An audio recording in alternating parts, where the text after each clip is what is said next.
Tras casi 14 años en el gobierno, Evo Morales dejó la presidencia de Bolivia forzado por la profunda crisis política desatada en el vecino país tras las denuncias de fraude en los comicios celebrados el pasado 20 de octubre. Evo Morales, junto a ministros e incluso el presidente de la Cámara de Diputados, también presentaron su renuncia a sus cargos. La decisión se produjo unas horas después que el comandante de las Fuerzas Armadas de Bolivia, el general Williams Calimán, sugiriera al mandatario que diera un paso al lado para desbloquear la crisis política, a lo que Morales denunció un golpe cívico, político y policial. Analistas locales profundizan la situación actual en Bolivia. Pareciera ser que la gente ya no tolera, digamos, un poco el manejo ambicioso y tal vez mañoso del poder. Yo tal vez creo que eso por una parte, y por otra parte los gobiernos, digamos, de muchos años se convierten en gobiernos autocráticos, incluso dictatoriales, y ya van perdiendo el diálogo con la ciudadanía. Digamos que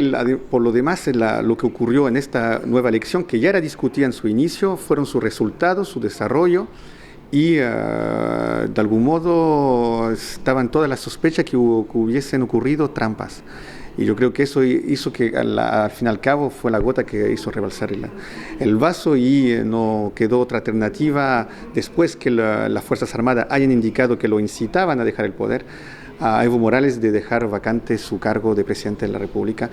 que en todo caso era discutido desde un inicio, desde los resultados de la primera vuelta de la elección en Bolivia. Tras la decisión de Morales, que fue el mismo día en que la Organización de Estados Americanos presentara la conclusión de las auditorías que citaban graves irregularidades en las elecciones del 20 de octubre, en Chile compara la situación, donde los analistas puntualizan que las realidades no son asimilables, ni tampoco los contextos, ante una posible renuncia del presidente Sebastián Piñera.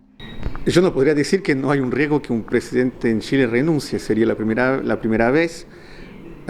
pero digamos que no es asimilable, porque Sebastián Piñera no es un desgaste del poder del mismo que hoy en día conoce, a la diferencia de Evo Morales, que hacía más de 13 años que está en el poder. Es un desgaste del sistema y una rebelión en contra del sistema. Acá se personaliza sobre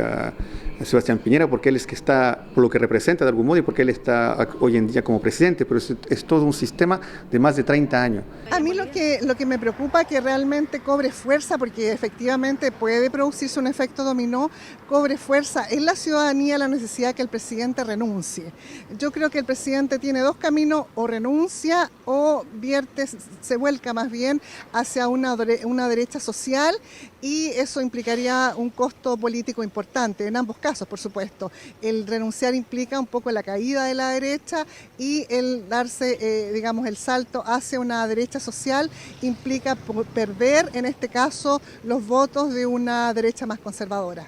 Emprender un camino hacia una nueva constitución mediante la fórmula del Congreso Constituyente es lo que planteó el gobierno este domingo, mecanismo que aún no está definido. Que en realidad este Congreso Constituyente no es una asamblea constituyente, no está clara la participación de la ciudadanía,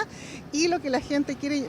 no es ya una democracia representativa, sino más bien lo que requiere es una democracia participativa. Es decir, la gente quiere, pareciera ser, una asamblea constituyente, aparece en las encuestas, por lo menos la gente joven de 18 a 35 años aparece en la encuesta CADEM.